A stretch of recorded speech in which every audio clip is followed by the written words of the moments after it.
L'interprétation et la présentation de l'histoire un peu des bases de données. Nous avons dit que le cerveau était la première base de données. Après, nous sommes passés à l'écriture, nous sommes passés à l'ordinateur. Aujourd'hui, nous avons l'intelligence artificielle. Et on a les quatre questions fondamentales se poser lorsqu'on a les données devant nous, une histoire data devant nous. La première question, c'est qu'est-ce qui s'est passé? Qu'est-ce qui a mené au problème qu'on doit résoudre aujourd'hui? Et après, le diagnostic de pourquoi cela s'est passé.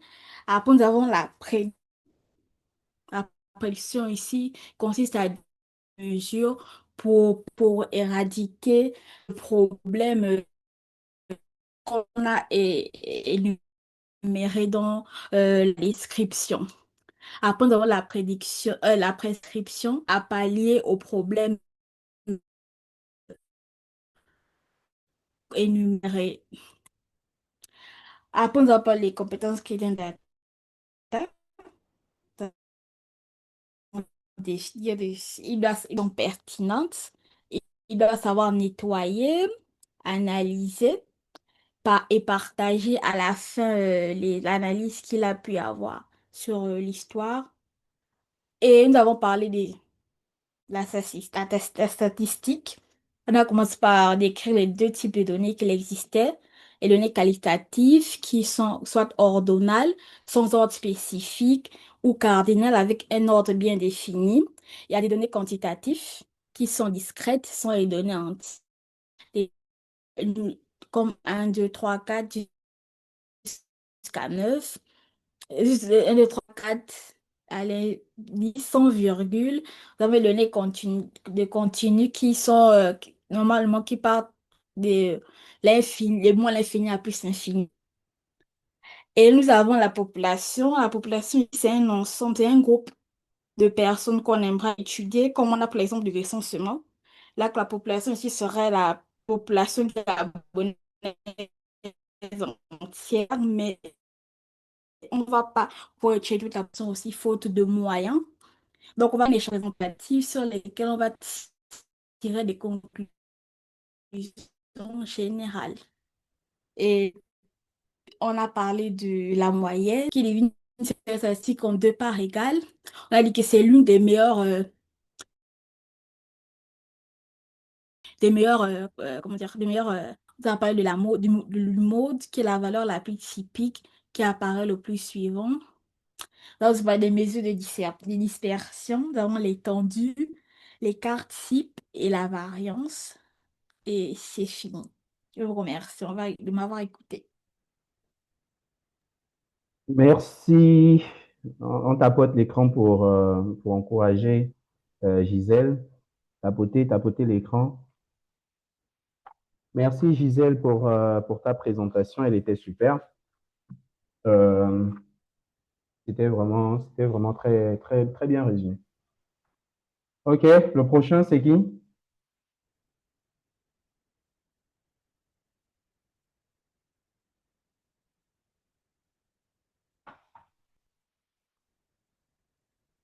Oui, Madame Rachida Toun. D'accord, j'essaie de partager l'écran. OK, super.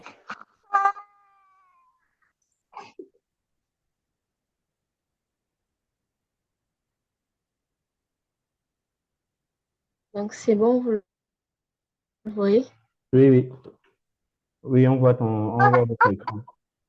D'accord. Donc, j'ai pas pu faire la version PDF ni PowerPoint, je suis en version Word. Donc, analyse de données, compte rendu de la formation. J'ai essayé succinctivement de mettre ce que j'ai pu retenir le long de la formation.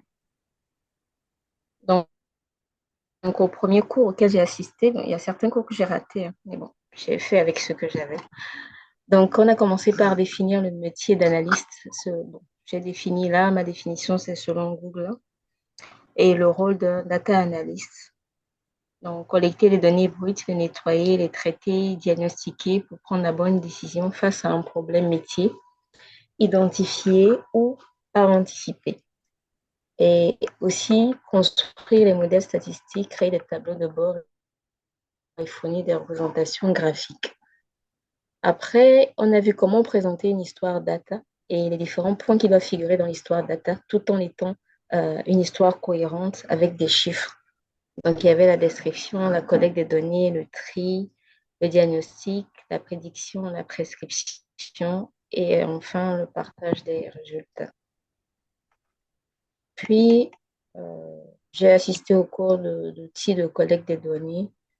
On a vu qu'il y avait plusieurs outils de collecte de données. Entre autres, on a parlé de Google Forms et Kobo Toolbox qu'on a essayé en live ensemble. Et j'ai personnellement présenté aussi une ébauche de collecte de données avec Kobo Toolbox. Après, nous avons vu le cours sur la statistique. On a commencé d'abord par définir les différents types de données. Donc, les données qualitatives, parmi lesquelles il y a les données nominales, ordinales, les données quantitatives, et il y a les données discrètes et continues. On a abordé aussi la notion d'échantillonnage et les différentes techniques d'échantillonnage, donc aléatoire, stratifié, par graphe, systématique. Et on est entré dans les calculs statistiques. Donc, les statistiques, elles permettent de collecter, organiser, analyser et interpréter les données pour prendre les meilleures décisions. Donc, une fois qu'on a collecté les données, il est important de passer par différentes étapes pour pouvoir en tirer une information. Donc, la moyenne, la médiane, le mode sont des valeurs qu'on peut déterminer à partir des données. Entre autres, il y a aussi la mesure de dispersion à partir du calcul de l'écart type. Donc, l'écart type qui est la racine carrée de la variance. Variance qui elle-même est déterminée de façon à pouvoir déterminer l'écart type. Donc, la variance, c'est la moyenne des carrés des écarts à la moyenne. Plus l'écart type est faible, et on comprend que les valeurs sont semblables et concordantes, et plus l'écart type est élevé, on comprend qu'il y a des inégalités. Donc, les points bloquants que j'ai eus lors de la réalisation de ce résumé, c'est que je n'ai pas le support du premier cours. Et en relisant, j'ai eu du mal à comprendre la différence entre les deux types d'échantillonnage stratifié et en gras. Ce sera tout. Merci, Madame J'ai Rachida. fini. Merci, Madame Merci. Rachida Tour. OK. Merci pour votre présentation. C'est très bien résumé. Bien que là, l'idée n'est pas de dire je n'ai pas assisté à ça. Même si tu n'as pas assisté, il faut aller chercher. On va chercher sur YouTube. J'ai cherché, j'ai résumé à ma façon, mais quand je vois le résumé de celle qui a présenté avant moi, là, je vois Ouais. qu'il y a certaines parties que Hmm. j'avais pas pris en compte. Aujourd'hui, la connaissance n'est plus très cachée en vrai, quoi. Il y a plein de trucs sur YouTube, il y a plein de tutos, il y a plein il y a les intelligences artificielles aujourd'hui. Une fois tu sais, par exemple, tu connais une notion, essaie de comprendre le why, le pourquoi de cette notion, pourquoi elle est tant importante, et après tu commences à checker. Comment je fais pour vite retenir des choses? En fait, je n'étudie pas un concept. En fait, je cherche à comprendre le pourquoi ce concept existe et quel problème le concept vient résoudre.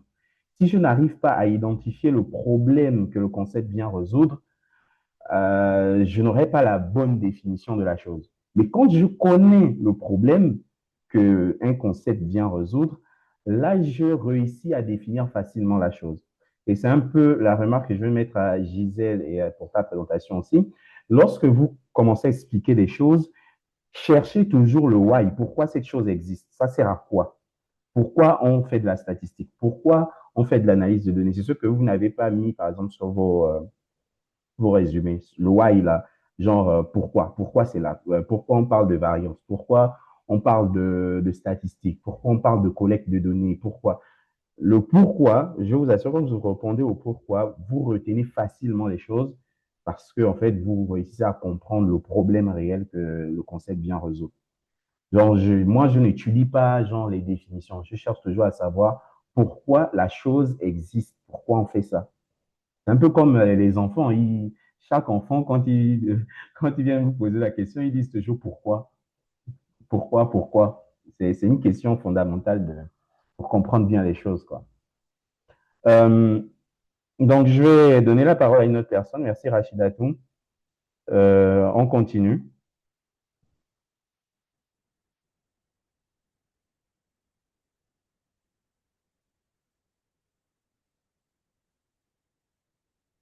Allez-y, on continue.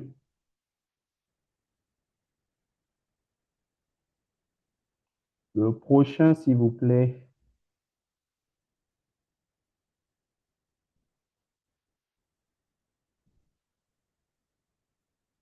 Donc, les autres n'ont pas fait. Pourtant, j'ai vu qu'il y avait 5 personnes. Tu fais l'exercice.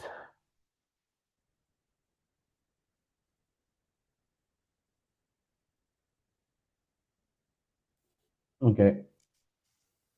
Monsieur, je me lance. Voilà. OK, c'est ce que j'attends, Christy. OK, vas-y. Ok. Partage l'écran. Je fais le partage d'écran. Ouais.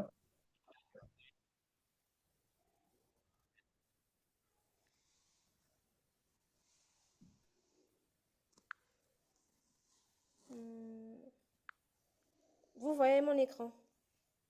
Un instant. Bon, là, on vous voit en face caméra. Je crois que c'est face caméra, mais on ne voit pas le partage d'écran. Là, vous êtes sur ordinateur ou bien sur... Sur téléphone. du coup, vous voulez présenter sur l'ordinateur ou bien sur le téléphone? Enfin, ce que vous voulez présenter, il est sur l'ordinateur ou bien sur le téléphone? Avec la tablette, avec la tablette, j'ai mon document Word, oui. OK. Est-ce que tu aurais pu te connecter avec la tablette et puis partager ton écran en même temps, enfin, sur de la tablette, partager l'écran de la tablette? C'est pas mieux? On va essayer.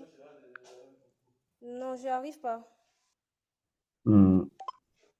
Donc, il faut voir comment faire pour te connecter tu vois, Zoom en question. Installer Zoom sur la tablette, cliquer sur le lien. Je crois qu'il y a un Vous voyez partage mon qui va écran? commencer. Oui, là, on voit votre écran. Ok. Alors, j'ai fait un résumé sur Word. Super. Euh, En gros, la data analyse, par sa définition, c'est l'ensemble des méthodes et des outils qui permet d'examiner des données afin d'extraire des informations utiles pour aider à la prise de décision. En gros, analyser, c'est transformer les données brutes en connaissances exploitables. L'objectif de la data analyse, pourquoi on analyse les données, c'est de comprendre les tendances, de détecter les problèmes et de faire des prévisions afin de prendre de meilleures décisions basées sur des faits et non des intuitions. On a les étapes de l'analyse de données qui sont la collecte, le nettoyage, l'analyse, l'interprétation, l'archivage ou la suppression. Alors, l'analyse de données suit un pattern. C'est un schéma que l'on suit ou une feuille de routine. Et ce pattern répond à 4 questions. L'analyse descriptive, qu'est-ce qui s'est passé? L'analyse diagnostique, pourquoi cela s'est-il passé? L'analyse prédictive, que va-t-il se passer? Et l'analyse prescriptive, qu'est-ce qu'on fera pour y remédier? Ensuite, on a vu les outils de collecte de données qui reposent sur une base de données. Et on avait dit qu'une base de données, c'est un espace de collecte de données organisé pour structurer une information. On a vu l'exemple de Google Forms et de Kobo Toolbox avec la présentation de Madame Rachida. Concernant la statistique descriptive, on a parlé brièvement des données qualitatives qui sont d'ordre nominal ou ordinal et les données quantitatives, discrètes ou continues. On a parlé aussi d'autres valeurs telles que la moyenne qui résume beaucoup de données par un seul chiffre, la médiane qui est la valeur du milieu après un tri de données, mais qui est plus représentative que la moyenne. On a parlé du mode qui est une valeur fréquente, des mesures de dispersion, de l'écart type qui est la racine carrée, de l'écart type qui est la racine carrée de la variance, autant pour moi. Et on a vu quelques techniques d'échantillonnage. Voilà.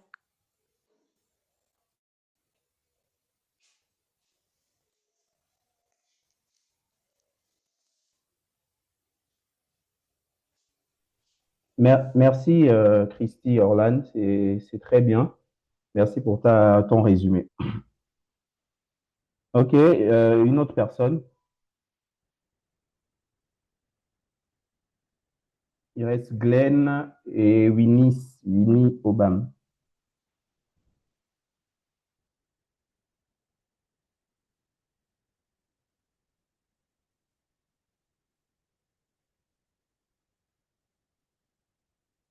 OK. OK, si personne se désigne, on va passer. C'est déjà bien. J'ai vu qu'il y a 3 personnes qui ont eu affaire. C'est très encourageant pour vous, bien sûr. Maintenant, ceux qui n'ont pas fait, qui ne font pas, bon, bah, je ne sais pas trop pourquoi vous ne faites pas les exercices. Donc, de m'écrire en inbox sur les difficultés que vous rencontrez, ceux qui n'arrivent pas à faire. Est-ce que c'est un problème de connexion, de temps? Comme ça, on va voir comment aménager le temps, comment voir pour s'adapter au mieux à ce que vous rencontrez comme challenge. Bonsoir à tous, monsieur. Aujourd'hui, c'est mon premier cours. Ah, OK, quand même. D'accord, Glenn. Bon, je te prie de suivre. Et voilà pourquoi on fait un résumé. C'est très intéressant. J'espère que tu as quand même suivi ce que les autres ont présenté. Depuis tout le mois de janvier, nous avons abordé certains concepts, certaines définitions. Et maintenant, je pense qu'il est temps de passer à l'autre étape. Donc, ce que nous avons vu depuis janvier, c'était proprement l'introduction à l'analyse de données, à quoi ça servait et quelles sont les compétences clés. Il y a quelqu'un qui partage là, c'est qui? C'est qui partage? Sans avertir. Winnie, je pense. Ah, et très bien, Winnie. OK. Donc, Winnie, attends, avant de partager, laisse-moi avoir terminé. Parce que j'avais déjà commencé quelque chose. Donc, on a vu c'était quoi l'analyse de données, quelles étaient les grandes étapes d'une analyse de données, les patterns en analyse de données, les questions fondamentales qu'il faut se poser lorsque l'on fait de l'analyse de données, les différentes étapes de l'analyse de données. Et on suit simplement notre formation, on se base sur notre formation sur les différentes étapes de l'analyse de données.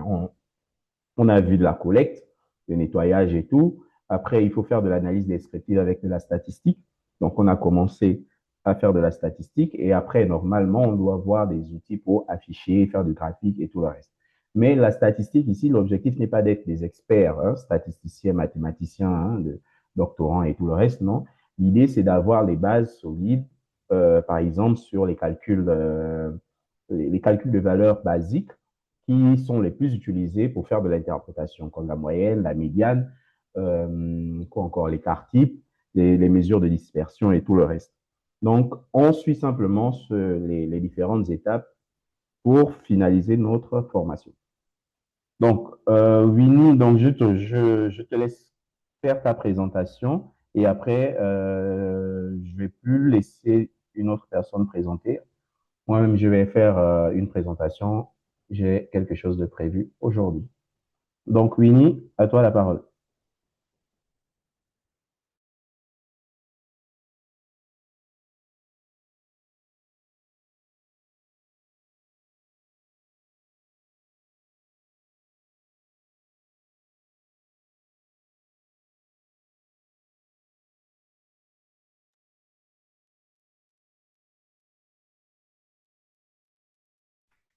Bonsoir à tous, vous m'écoutez? Ça ne passe pas.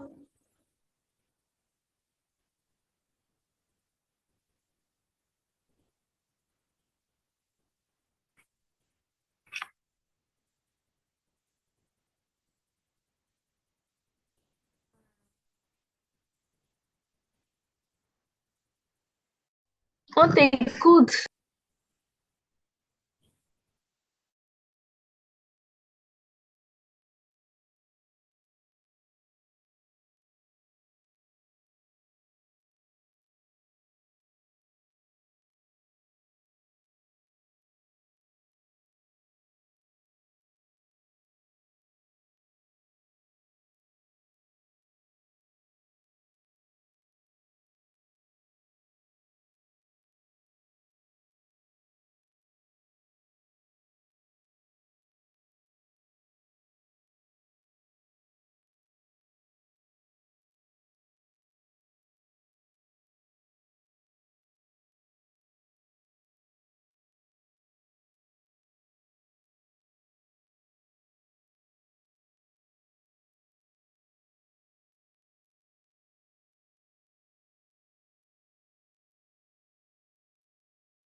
Mm.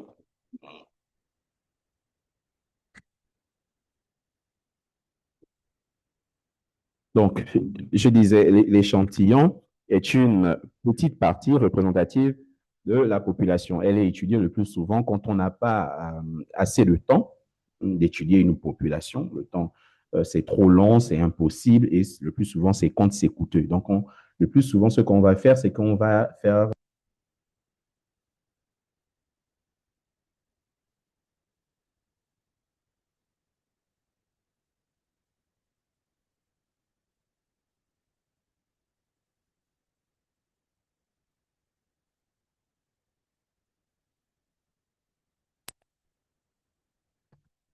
Un instant, je suis en train de fixer mon micro, hein.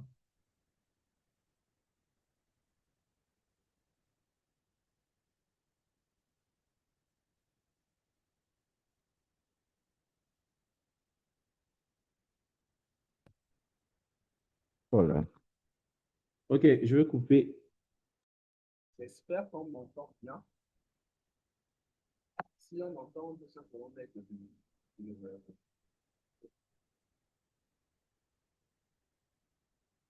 Est-ce qu'on m'entend?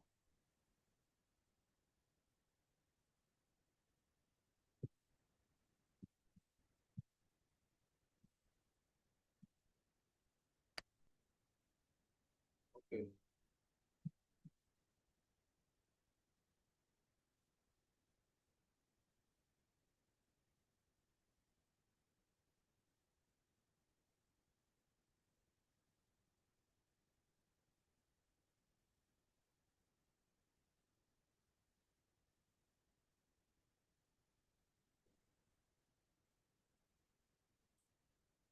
Ok. Ok, c'est mieux. Donc, je reviens.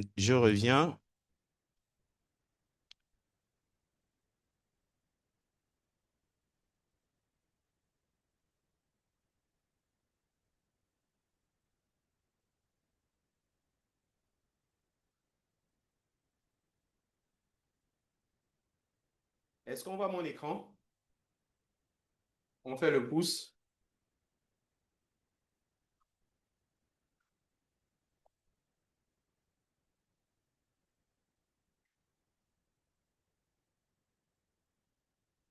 Ok, merci Rachidatou. Merci Christy. Les autres m'entendent bien? Je crois que j'ai changé de micro. Je vais me rassurer que tout est OK. Tout est OK? Ok, donc je disais, on partait sur l'échantillonnage et techniques d'échantillonnage. Le plus souvent, on a un échantillonnage dit aléatoire, donc on prend des personnes au pif et on constitue un groupe. Voilà, on constitue un groupe d'individus. Ils ont tous la même chance. Voilà, tirage au sort. Et après, on a les échantillonnages stratifiés. Donc, on divise par un groupe. Par groupe homogène, exemple les hommes, les femmes. Là, je cherche à répondre à la question aussi de Rachidatou. Donc, exemple, voilà, on va regrouper les gens par sexe, voilà, par couleur de peau, ou encore, je sais pas, par ville, ça peut être ça. Non, par ville, le plus souvent, on part déjà sur du grappe. Bon, ou pas, ça dépend. Mais ici, l'idée, c'est de créer des groupes homogènes avec des similitudes. Donc, ils ont des points en commun très forts.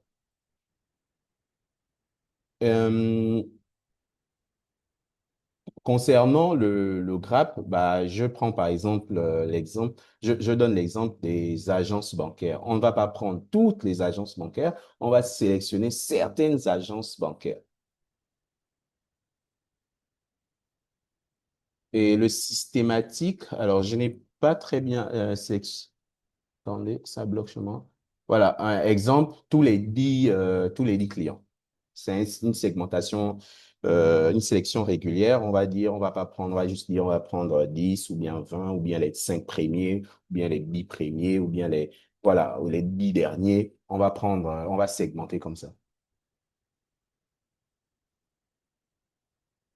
Après, puisqu'il faut étudier, on a une population à étudier, donc un échantillon d'individus à étudier. À partir des données là, il faut calculer ce qu'on appelle enfin, avoir des outils qui vont nous permettre d'interpréter certaines données. Par exemple, le calcul de la moyenne. La moyenne résume beaucoup de données par un seul chiffre. La moyenne, nous tous, on connaît le plus souvent la moyenne, mais souvent, c'est pas très révélateur de ce que doit représenter la donnée.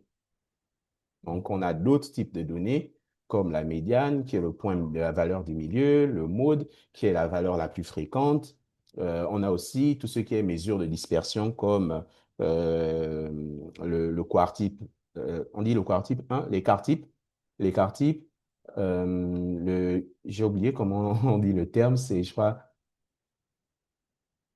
quartile 1, ouais, quartile 1, quartile 3. Donc, les mesures de dispersion sont aussi très utiles pour bien interpréter les données autour un point de données bien précis. Donc, après ça, on a vu comment calculer les moyennes, enfin, comment calculer les variances, comment calculer l'écart type. Je crois que c'était sur une autre présentation.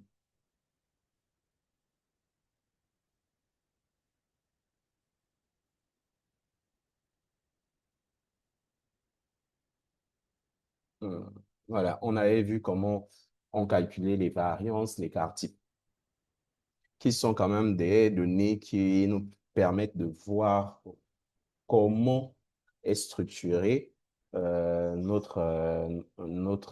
modèles. Donc, j'ai pris l'exemple, donc on a dit la variance, l'écart type. Question fondamentale, ces mesures répondent à une seule question. Les données sont-elles proches entre elles ou très dispersées? J'ai pris l'exemple des classes. Je crois que ce document, vous l'avez. Deux classes qui ont la même moyenne, mais les notes sont très dispersées selon la classe. Et quelque part en bas, j'ai montré la formule pour calculer la variance. J'ai dit que la variance, on l'interprète presque jamais. Elle sert le plus souvent à calculer l'écart type et après, une fois on a l'écart type, on réussit à interpréter cet écart type qui est le plus souvent, bon, qui est la racine carrée de la variance. Donc, voilà un peu, grosso modo, le tour de ce qu'on a déjà eu à voir sur le domaine de la statistique. C'est très vaste, donc il y a beaucoup de choses à voir. Je ne pense pas qu'on aura le temps de tout voir, c'est quasiment impossible. La statistique, c'est tout un univers. Il y a des choses juste qu'on doit prendre comme très hyper importantes pour un début. Voilà, pour un début. Donc, c'est un peu là où nous nous sommes arrêtés la dernière fois. Donc, sur tout ce qui est mesure de dispersion et tout calcul d'écart type et coefficients. Je disais aussi que la statistique est une compétence de base. Vraiment, c'est une compétence hyper importante pour faire de l'analyse de données. Enfin, je vois souvent des formations autour de l'analyse de données qui mettent l'accent sur l'utilisation de Excel, qui mettent l'accent sur l'utilisation de Python, qui mettent l'accent sur l'utilisation de Power BI. Oui, mais il faut dire que ce sont que des outils. Voilà, si on comprend l'analyse de données, donc on comprend réellement à quoi ça sert, le reste ne sont que des outils. Des outils qui vont nous permettre d'aller plus vite ou bien d'interpréter plus rapidement, d'avoir des résultats plus rapidement. Mais le plus important, c'est d'abord de savoir ce qu'on est en train de chercher et réussir à bien emmener le sujet de bout en bout. Donc, grosso modo, une fois, normalement, on a nos données, voilà, statistiques bien résumées, ce que l'on va chercher très souvent à faire, c'est des graphiques. Des graphiques pour présenter des données. Imaginons, nous avons 1000 insertions de données. Alors, visualiser 1000 insertions de données, je dis par exemple 1000 notes des élèves, c'est assez difficile, hein.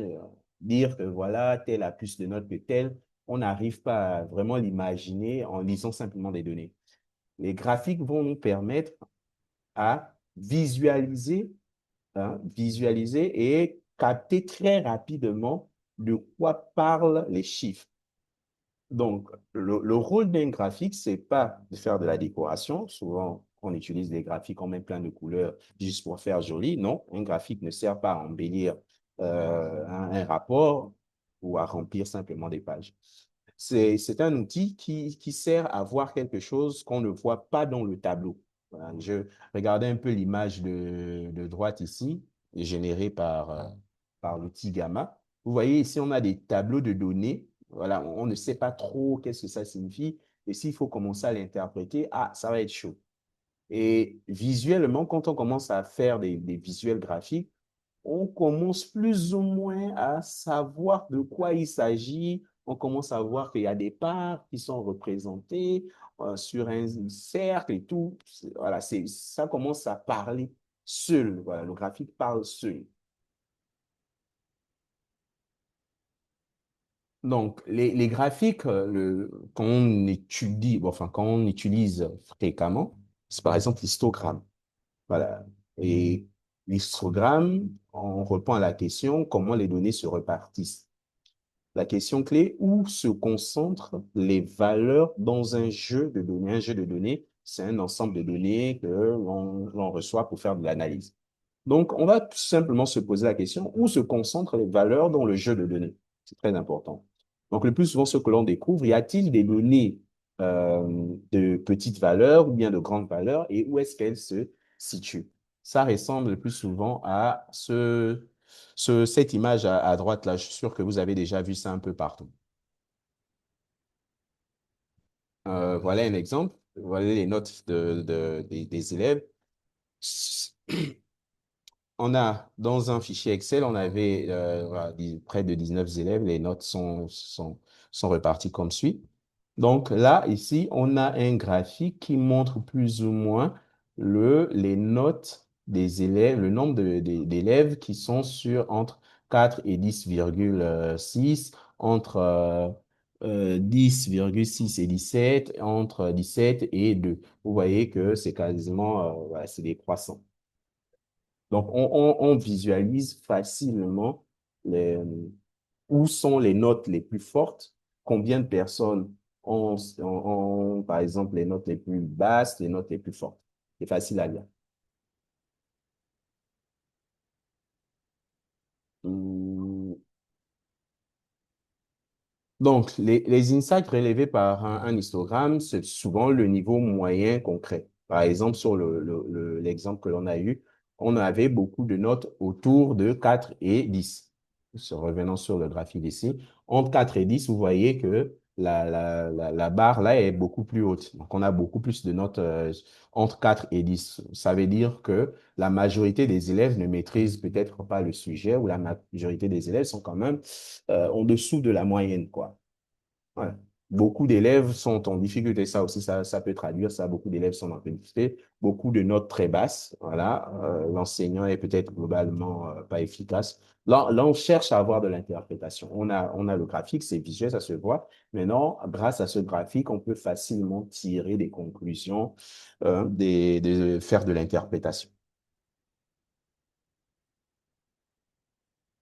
Le plus souvent, on aura des symétries et des asymétries. La symétrie, ici, vous voyez, on a souvent, je ne sais pas, vous avez forcément déjà vu ça dans des graphiques, dans des rapports.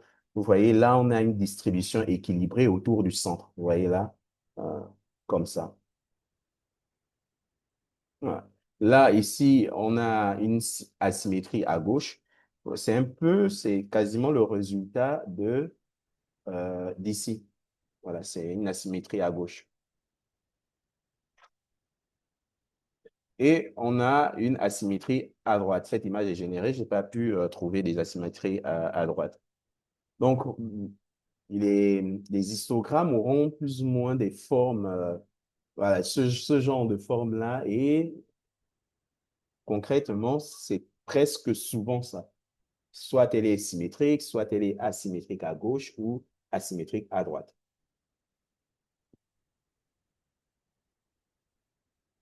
Donc, l'histogramme permet de comprendre la forme des données en un coup d'œil. Vraiment, en un coup d'œil, on peut facilement voir la forme des données. Voilà, là c'est facilement, on voit même déjà de quoi il s'agit. Après, il y a les box plots. Je ne sais pas si vous avez déjà vu ce genre de graphique-là. Je vais faire une recherche ici. Je vais dire box plots, on appelle les boîtes à moustaches.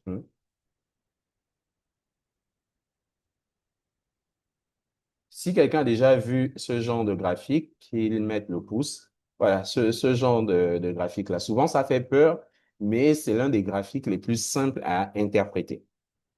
C'est vraiment l'un des graphiques les plus simples à... En fait, cette boîte à moustache donne plusieurs indicateurs sur certaines valeurs. Ça va nous donner la valeur minimale, la valeur maximale. Ça va nous donner, on appelle ça comment, le quartile 1. Ça va nous donner le quartile 3. Ça va nous donner la médiane Et le plus souvent, ça va aussi donner la moyenne avec un petit X quelque part ici. Ça va nous permettre de détecter facilement des anomalies. Les données sont-elles bien réparties ou bien déséquilibrées?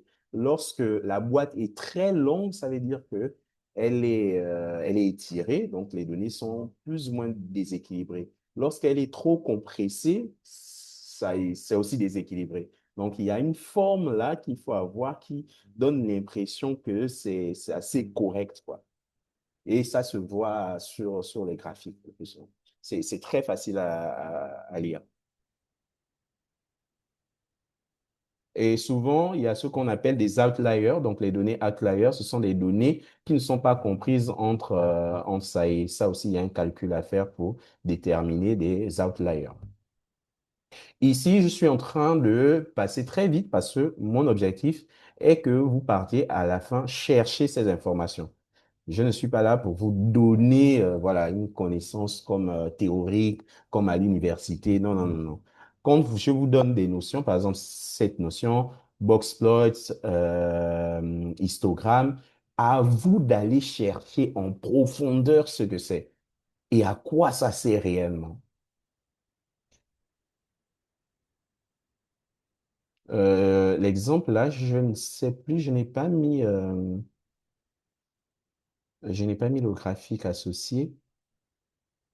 Ici, je crois que j'ai déjà dit sur qu'est-ce que ça représente chaque élément sur la boîte à moustache. Donc, on a le minimum, la plus petite valeur non aberrante. Enfin, les données aberrantes, ce sont les données qui sortent totalement du lot. Je prends, par exemple, je prends l'exemple des notes d'une salle de classe. Vous voyez, imaginez, vous recevez un fichier Excel. On sait tous que les notes sont comprises entre 0 et 20, le plus souvent au collège. Mais vous recevez un fichier où il y a des notes genre de moins 5 et il y a des notes de 25 sur 20. Vous voyez ce qui sont des données qui ne sont pas correctes, ce sont des données aberrantes. Donc là, on dit la plus petite valeur non aberrante. Donc le plus souvent, lorsqu'on reçoit un jeu de données, il faut réussir à identifier quelles sont les données aberrantes et quelles sont les données qui ne sont pas aberrantes, quels sont les outliers. Donc, Q1, c'est le premier quartile, 25% des valeurs sont en dessous de. La médiane, la valeur centrale, ça on la connaît déjà, qui divise les données en deux groupes. On a le quartile 3, donc le troisième quartile, ça représente 25% des valeurs qui sont en dessous. Alors, on a 25% en dessous et après on a 75% en dessous, ici. Donc, ici, on a 25%, cette ligne-là, Q1, 25% en dessous. Et après, on a Q3, 75% en dessous.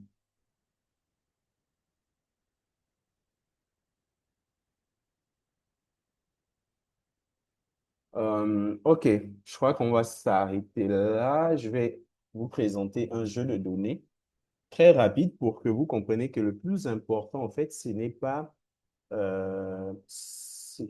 l'outil, parce que l'outil, vous pouvez le maîtriser. Il y a plein de tutos sur YouTube, sur Internet pour maîtriser un outil. Le plus important, c'est de comprendre ce qu'on cherche à faire.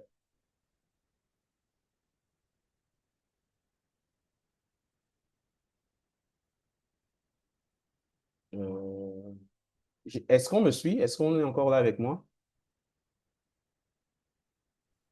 Oui, monsieur. OK, Oui, monsieur. OK, super. Hum, Donc, voici un peu un cas. Je prends toujours l'exemple des notes et des classes parce que je pense que tout le monde comprend plus ou moins comment on calcule les moyennes dans une classe, comment. Voilà. Le système scolaire, en fait, tout le monde, enfin, la majorité des personnes qui sont là, comprennent comment ça fonctionne à l'école. Ici, j'ai un établissement, le collège Libreville, là. qui m'a envoyé un fichier Excel. Donc, le principal du collège de Libreville s'inquiète sur les disparités entre trois classes. Vous voyez là, il y a troisième A, il y a une troisième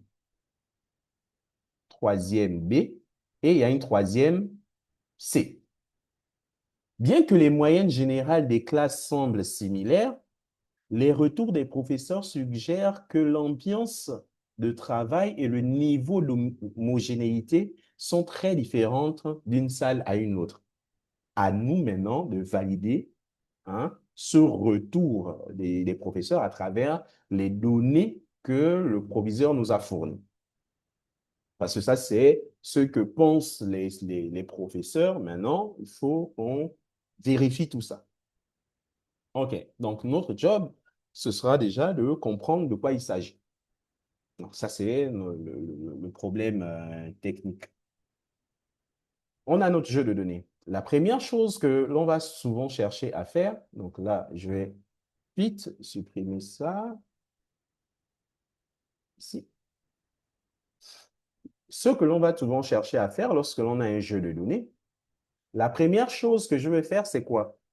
Qui peut me dire la première chose que je vais faire? Là, j'ai reçu un jeu de données, donc un fichier Excel et tout. Quel est le premier réflexe que je dois avoir quand j'ai ce fichier-là?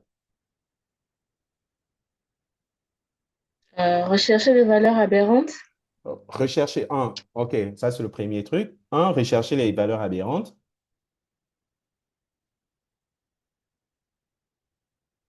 Quelqu'un a une autre action? Enlever les doublons, peut-être. Retirer les doublons. S'il y a des doublons, bien sûr. Calculer la moyenne. Ouais, mais est-ce qu'on est encore là-bas? Regardez la première étape de l'analyse de données. On a dit, on a défini un problème. C'est ce que le proviseur est venu nous donner. Il a dit, voilà notre problème, voilà les données. Est-ce que le premier réflexe, c'est d'aller calculer la moyenne? Non. Non, c'est pas ça. Poser les diagnostics. C'est peut-être poser un diagnostic, mais notre diagnostic sera posé après avoir fait de l'analyse descriptive. Il faut faire, on ne pose pas un diagnostic sans avoir fait de l'analyse, sans avoir collecté les données. La première étape, c'est la collecte de données. Et dans la collecte de données, quelles sont les actions que l'on fait le plus souvent? Effectivement, on recherche les valeurs aberrantes. On va commencer à faire ce qu'on appelle du clean data. On va commencer à nettoyer nos données. C'est la première action que nous devons faire. Et regardez, vous voyez, je vais vous montrer combien de fois, en fait, l'outil, ce n'est pas si grave que ça, en fait. Ce n'est pas si compliqué que ça. Regardez, je vais essayer de faire du nettoyage de données très rapidement sur Excel. Vous avez dit les valeurs aberrantes et retirer les doublons. Première chose, je vais chercher, est-ce que j'ai des doublons sur ma feuille de calcul? Je vais commencer à aller rechercher toutes les valeurs ici. Voilà, et les noms. Je sélectionne tout ça. Et au niveau de données ici, je vais voir si, voilà, il y a l'option supprimer les doublons. Donc, en fait, Excel, par défaut, il a déjà cette, on va dire, cette fonctionnalité-là qui permet de rechercher des doublons dans un jeu de données. Et je l'ai eu en un clic. Voilà, j'ai sélectionné mes données et après, je suis revenu au niveau des données et boum, je vais supprimer les doublons. On va voir. Il me dit, sélectionner les données, élève ID et non. Oui, il faut peut-être prendre tout. Voilà, il faut que je prenne tout pour que ça ne pose pas un problème. Voilà. Donc là, ici, il me dit, OK, ma liste contient des en-têtes. Oui, ma liste contient des en-têtes. Donc, je garde ces en-têtes. Et là, je vais faire OK. Il me dit deux valeurs dupliquées trouvées. Donc, Excel a déjà identifié qu'il y avait deux doublons. Bam, j'appuie seulement OK. Et là, vous voyez, on est quitté de 63 données à 61 données. Donc, il y a bien deux données qui ont été supprimées et Excel a pu détecter les doublons. Donc, votre premier job, commencez à analyser, à collecter les données. Lorsque vous avez collecté, il faut les nettoyer. Cet exercice, Excel, comme plein d'autres outils, ont des fonctionnalités de nettoyage des données. Voilà. Après, vous avez dit, ah, il faut réussir à identifier les valeurs aberrantes. OK. Voyons ici les valeurs aberrantes. On a 12. Est-ce qu'on voit mon document? On a 12, on a 13, 12, 13, 12, 12, 12, 12, 12, 12, 12, 12, 12, 12, 12. Je descends, on a 19. On a 19 ici. On a 17 ici. Ah, quand même, 21. Donc, il y a Akwe Sandra qui a 21 sur 20. Quand même, c'est quand même bizarre d'avoir 21 sur 20. Elle a eu des surplus, c'est quoi? Elle a eu des bonus. Bref, on ne connaît pas ce que Akwe Sandra a fait pour avoir 21 sur 20. Il y a deux solutions qui s'offrent à vous. Soit vous supprimez cette donnée, soit vous, puisque il s'agit ici, par exemple, de 21, donc on est au-dessus de la note, je vais mettre 20. Si, par exemple, on était à moins 15, j'allais mettre 0. C'est tout. Parce que ce sont des données qui ne sont pas voilà, correctes. Jusque-là, est-ce qu'on suit? Maintenant, vous allez me dire, mais OK, mais j'ai un gros volume de données. Est-ce que je vais lire tout ça, parcourir tout ça pour lire où sont les valeurs aberrantes? Bah, c'est facile à l'heure actuelle. Je fais ça. Je viens ici au niveau de validation de données. Et au niveau de validation de données, je vais créer une validation. Et ici, je vais dire que c'est une décimale. Je vais dire qu'elle est comprise, les valeurs doivent être comprises entre 0 et 20 et j'enregistre. J'enregistre et je fais maintenant ça. Non, appliquer ces modifications aux cellules dans la relation identique. Ignorer les cellules vides, ignorer si c'est vide. Ouais. J'enregistre. Et à ce niveau, je vais venir entourer les données non valides. Mon PC RAM, un instant. Voilà. Vous voyez, là, j'ai entouré les données non valides. Mais bon, enfin, il a pris moyenne parce que j'ai sélectionné même moyenne. Mais bon, j'aurais dû désélectionner moyenne. Vous voyez, là, il m'a donné un fichier avec un indicateur pour voir que, ah, mais il y a 21 qui est là, qui n'est pas une valeur que vous avez définie dans le modèle de validation de données. Donc, par défaut, visuellement, j'arrive à voir qu'il y a une donnée aberrante ici et je vais modifier simplement cette donnée. OK, alerte, cette valeur, oui, oui, je sais, j'ai compris que cette valeur, voilà. Et là, vous voyez, données aberrantes réglées facilement. Est-ce que vous comprenez que l'outil, ce n'est pas la chose la plus importante? La plus importante, c'est qu'est-ce qu'on cherche à faire? Quand on sait exactement les étapes liées à l'analyse de données, enfin le logiciel n'est qu'un outil qui va nous permettre d'aller plus vite. Mais la vraie chose à faire, c'est de se dire qu'est-ce qu'on cherche à faire comme action. Vous voyez là, parce que je connais exactement les étapes de l'analyse de données, je cherche simplement, OK, je cherche à supprimer les doublons, je cherche à valider les données. Bon, je clique ici, je clique ici, je clique ici. Boum, ça me fait mon truc. Jusque-là, est-ce qu'on est bon? Oui, monsieur. OK. Donc, est-ce qu'il y a une autre action à faire sur ce jeu de données en termes de nettoyage? Est-ce que vous avez identifié quelque chose de pas cohérent encore dans un jeu, dans cette étape?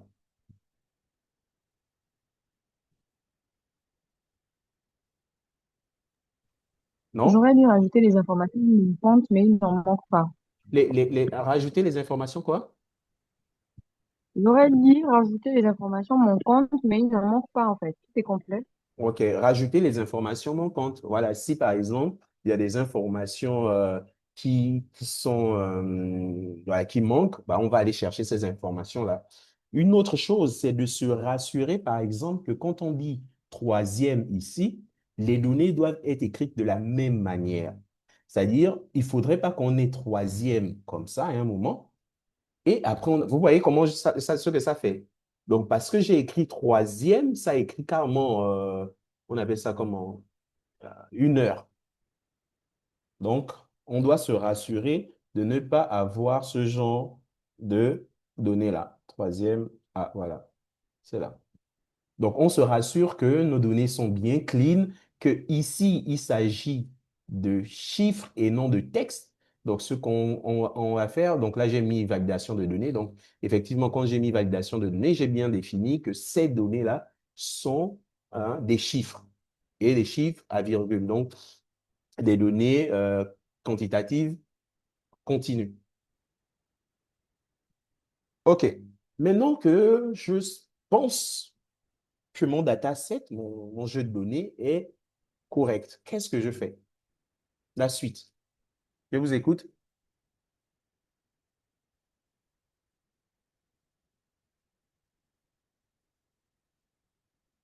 Rappelons, le principal dans l'établissement d'un collège s'inquiète sur la disparité donc entre 3 classes. On a 3 troisièmes, troisième A, B et C. Bien que les moyennes générales des classes semblent similaires, les retours des professeurs suggèrent que l'ambiance de travail et le niveau d'homogénéité sont très différentes d'une salle à une autre.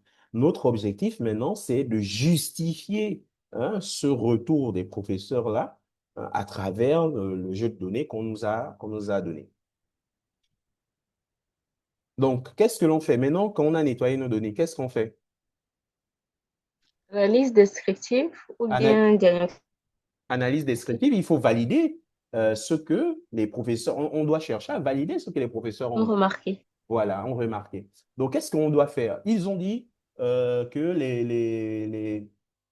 le travail et le niveau d'homogénéité sont très différents d'une salle à une autre. Bon, déjà là, ce que je remarque, c'est qu'on n'a pas la moyenne. Donc, qu'est-ce que je vais faire? Je vais commencer à calculer la moyenne.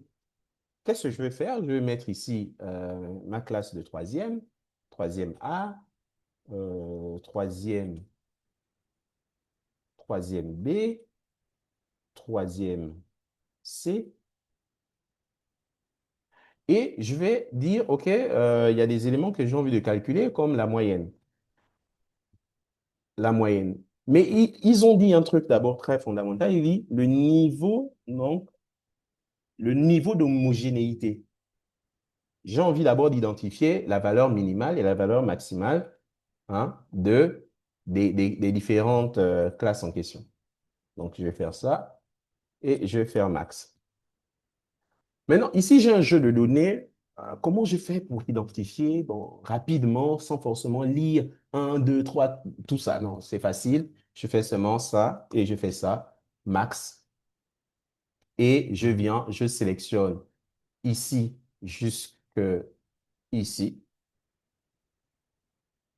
Bam, ça me dit la valeur. J'espère que c'est bien ça, max. Ouais. La valeur max, c'est 13,3. Effectivement, c'est 13,3 parce qu'à partir de 18 ici, on est chez la troisième B. Donc, je vais aussi identifier la valeur maximale euh, chez la troisième B. Donc, je fais max, comme ça. Troisième B, d'ici jusque ici. Boum, j'appuie entrée. Ah, par contre, il y a 20, il y a un 20. Oui, il y a un 20. Donc, effectivement, valeur max 20 en troisième B. Troisième C, pareil, je vais dire égal max, comme ça. Je vais faire, excusez-moi pour le bruit qui est juste derrière moi. Ici, j'appuie entrée, on me dit c'est 12. Maintenant, pour min, c'est simple, je fais égal, je fais min aussi, c'est simple comme bonjour. Je sélectionne ces valeurs-là jusqu'en troisième A, ici comme ça. Et ici, c'est 12. Je viens ici, je sélectionne troisième B. Donc, je dis d'abord que c'est égal à min. Je sélectionne ça jusque ici. Je valide 2,5. Et ici, je calcule min. Je recherche min, autant pour moi. Donc, troisième C jusqu'à ici. Voilà. Déjà, vous voyez, donc ici, je peux calculer ce qu'on appelle l'étendue.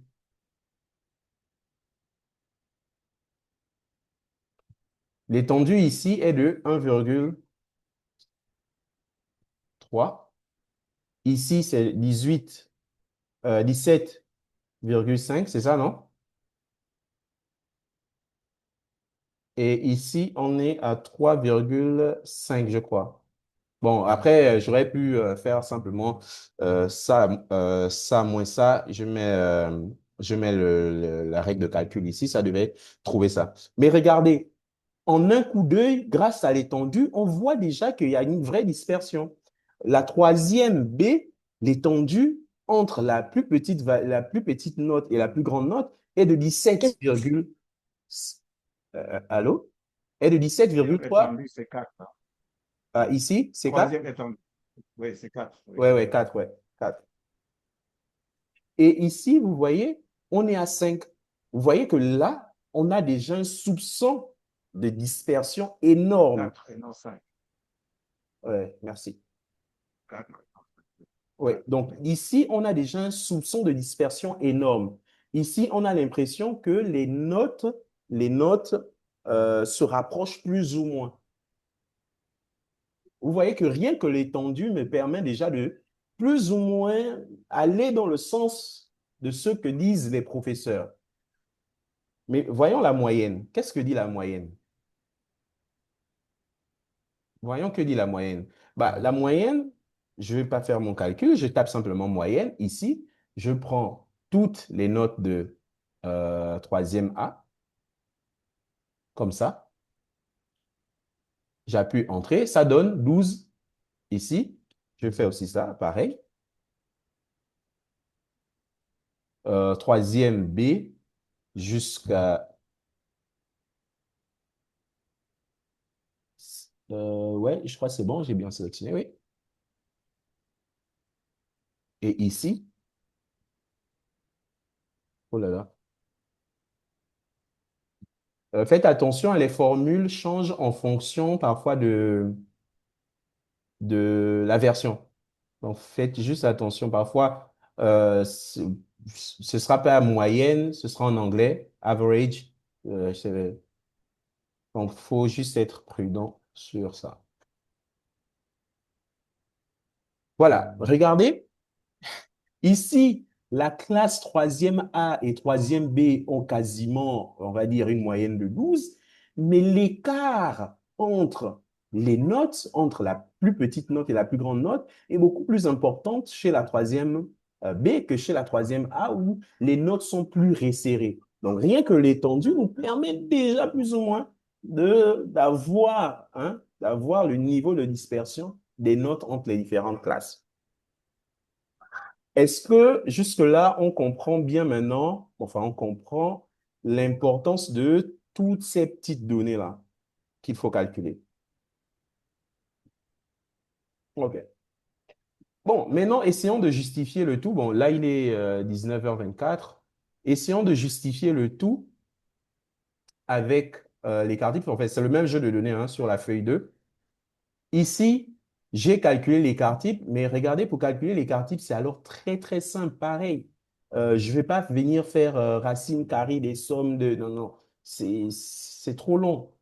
Avec Excel, ici, je fais simplement E, je fais écart type, là, boum, je sélectionne mon jeu de données, ici, à ici, j'appuie Entrée. Il a déjà calculé.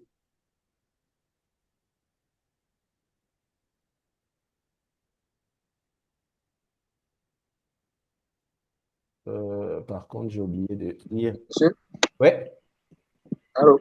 oui, allô? Monsieur, vous ne pouvez pas tirer les formules. Vous ne pouvez pas tirer les formes. Oh, si, mais je fais exprès pour Bien, ça que ne va tout pas le passer. monde... Non, non, je fais exprès pour que tout le monde voie et que je répète la même chose tout le temps et je crois que pour d'autres personnes, ça va rester. Parce qu'il y a des personnes qui ne maîtrisent pas Excel. Donc, je répète la même chose plusieurs fois. Écart type, pareil, je viens, je sélectionne mon jeu de données ici. Bam. Voilà. Donc, regardez, l'écart type est de 7 ici et ici, on est à 0,3. Donc, effectivement, si on conclut, pour la troisième A, on a tout le monde a pratiquement le même niveau. L'écart entre la plus grande moyenne et la plus petite moyenne est de 1,3 et l'écart type est de 0,37. Sur la classe 3e B, on a un niveau assez hétérogène. Donc, la classe est fracturée en quasiment deux groupes. Euh, et sur la classe B, le niveau est assez moyen, il y a très peu d'écart. Ici, sur Excel, je vous rappelle encore, je vous redis encore, Excel n'est qu'un outil. Et la même chose, on peut le faire avec plein d'autres outils.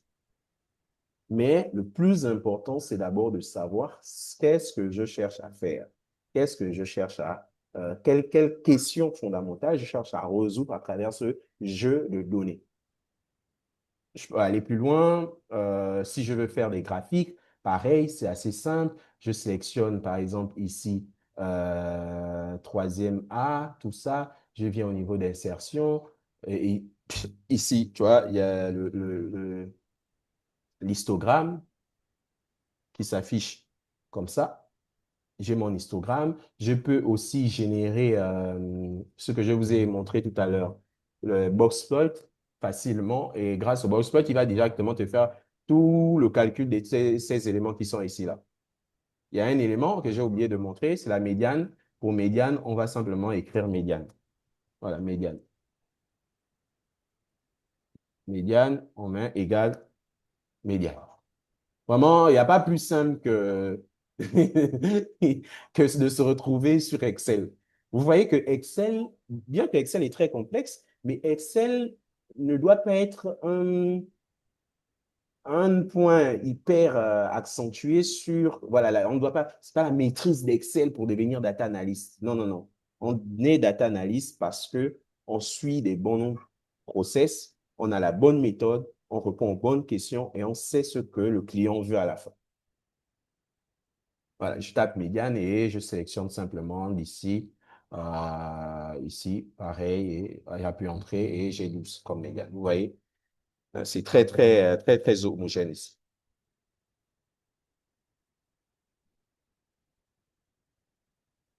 Si je veux une boîte à moustache de ça, je viens ici, insertion, ici, box à moustache, et il a calculé tout. Il a vraiment tout calculé. Donc, si on voit la max, elle est à 13,3, vous voyez ici. Je ne sais pas si vous voyez mon graphique. Et ici, c'est la classe 1. C'est le box. La boîte à moustache est la classe A, troisième.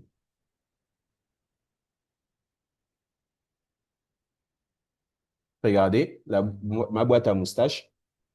Ici, on est à plus grande note 13,3, effectivement, c'est 13,3 que l'on a calculé. La plus petite est la 12, c'est bien 12 qu'on a calculé. L'étendue, bah, on n'a pas besoin, c'est 1,3. Et ici, on a la moyenne qui est à 12,67. Et ici, on a le quartile 1, le quartile 1 et le quartile 3 que l'on n'a pas mis ici. Bien sûr, ici, le graphique de la boîte à moustache nous donne directement le quartile 1 et le quartile 3.